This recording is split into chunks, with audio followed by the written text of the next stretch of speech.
caso particular sus raíces en términos de la experiencia interoceptiva y que espero poder transmitirles de qué se trata y algunos de los resultados que hemos podido obtener. Les llamo la atención a esta cita de William James, donde de alguna manera expresa muy bien una de las formas en que vemos el flujo de conciencia, ¿cierto? Me quedo más con lo de abajo, dice. Tomamos en general una visión del gran flujo de la conciencia que nos aparece en primera instancia notable por los distintos ritmos de sus partes. Hay partes que, como la vida de un pájaro, están hechas de vuelos y partes que están hechas de que se posa. Y eso es una manera de representar el flujo de la experiencia, ¿no? Uno está atendiendo a cosas, salta a otro objeto, pasa de un lugar a otro, y hay transiciones y hay momentos en que se queda y uno medita sobre alguna cosa en particular.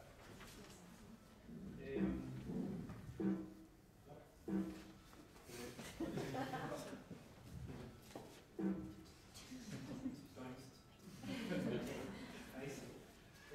Veamos si sigue. Ahora, ese flujo de la conciencia no se da uno sentado frente a un computador solamente, se da en la acción, en particular cuando uno está muy orientado hacia la situación contextual, probablemente su foco atencional está orientado hacia la acción misma, hacia los objetos. Cuando uno está en una situación de interacción social, es probablemente una dinámica entre aquello que tiene que ver con la interacción con otros, con el pensar en uno, con el reflexionar sobre sus propios estados, sobre los estados de los demás. Y también en algunas situaciones cuando uno está más ensimismado, probablemente atendiendo más a lo que tiene que ver con sus propias sensaciones.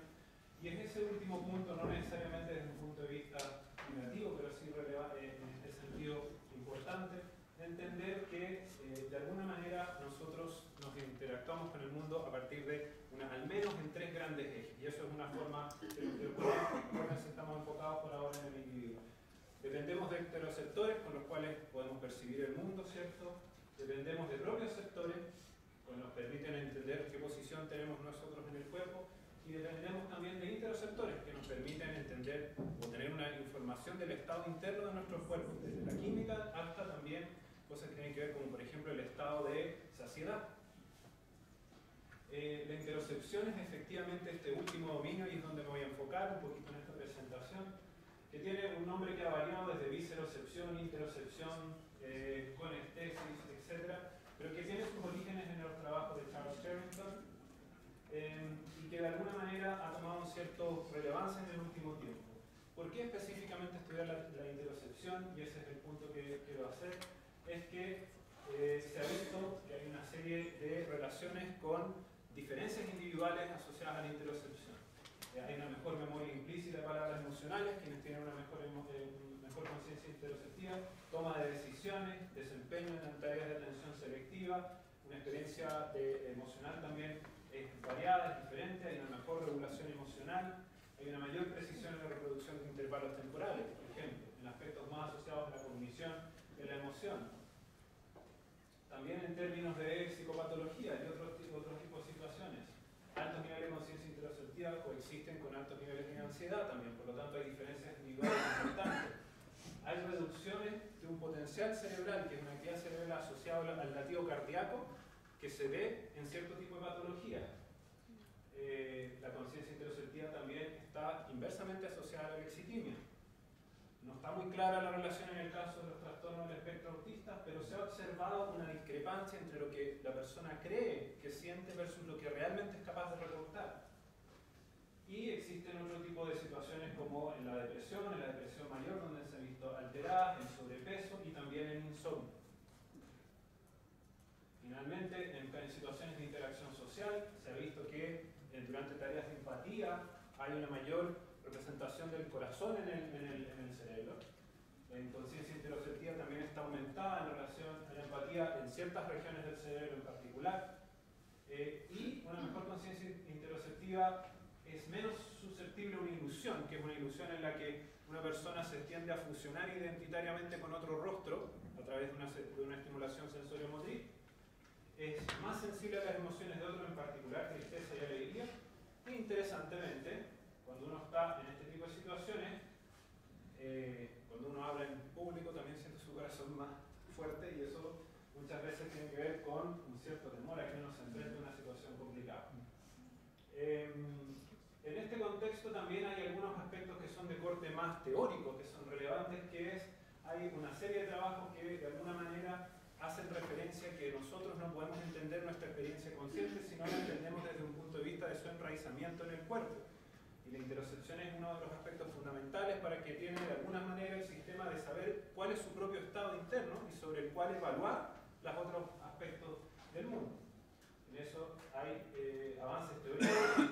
Y existen además, interesantemente, muchas diferencias que te voy a pasar rápido, de corte más individual e incluso cultural, en los aspectos interoceptivos. Si yo les pregunto a ustedes que levanten la mano, ¿quiénes sin ponerse la mano en el pecho son capaces de sentir su corazón? ¿Quiénes son? Y para ellos probablemente es de lo más normal, siempre lo han sentido así, y para quienes no lo han sentido, también es de lo más normal no sentirse el corazón. Esas diferencias individuales existen. ¿Cómo se estudia la interocepción en humanos? Esto es uno de los primeros experimentos que realizó Cannon y Washburn. Interesantemente, este caballero que está aquí con un globo ancho en la guata era su estudiante doctoral. ¿Cómo lo logró? No es claro, pero fue capaz de estudiar efectivamente la respuesta de contracciones gástricas y poder ir indicándolas con un botón. Imagínense, eso sí que es devoción. No lo hacemos en nuestro laboratorio, así que no se sientan intimidados. También se ha utilizado mucho el latido cardíaco, que es uno de los focos fundamentales y es el que yo les voy a presentar en uno de los estudios nuestros. Simplemente les estoy haciendo algunos ejemplos acá, pero en general es a través de autorreporte, cuánto ustedes hacen referencia a su corazón, de seguimiento, es decir, cuánto efectivamente son capaces de detectar y de discriminar si coincide con un otro estímulo.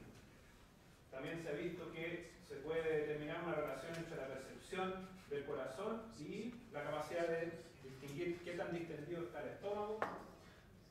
Se ha visto que la capacidad de detectar la presión respiratoria también tiene que ver con la capacidad de detectar los latidos del corazón. Y en nuestro caso, lo último que un poco con lo que quiero terminar es presentarles un estudio que hemos realizado nosotros en el que han participado estudiantes de doctorado, estudiantes de las carreras de bioquímica, estudiantes de la carrera de psicología y algunos colegas del Centro de Neurociencias y gente de otras universidades, que es un estudio en el que nosotros, que son pequeñas pantallas que le presentamos a la persona, y le decimos cuente 5 latidos cardíacos o detecte 5 estímulos visuales, y entre medio le tiramos lo que se llaman unas sondas atencionales, que son unos pequeños estímulos visuales que evocan una actividad cerebral y que deberían estar, en principio, son muy sensibles a la atención. Vemos que los ojos se mantienen en la misma posición en las dos condiciones, por lo tanto los ojos no se mueven, mantienen la vista al centro, pero interesantemente a pesar de ello, reproducimos un resultado que es tradicional,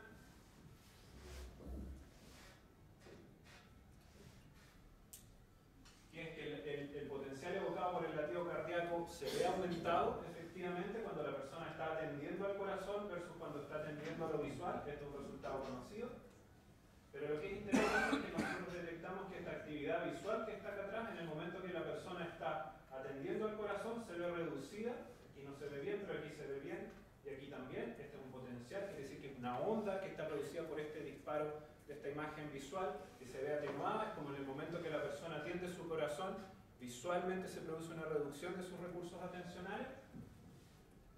Y eso correlaciona además con una actividad en una banda oscilatoria, que es una banda alfa, que es una oscilación de la actividad cerebral que ocurre posterior y que está asociado a atención también, y que el cambio en la cantidad de alfa correlaciona con la performance de la persona, ¿cierto? Lo que nos permite un poco concluir nuestro estudio es que este proceso interoceptivo de alguna manera es genuinamente un proceso atencional que incluso toma recursos de los aspectos visuales.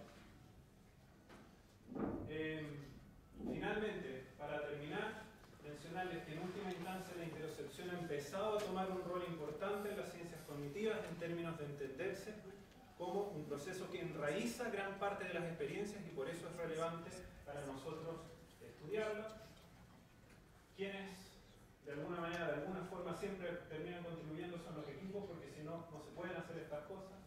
Y para terminar, los dejo con una pequeña cita de Merleau-Ponty en términos de cómo, de alguna manera, el cuerpo en el mundo es muy parecido al corazón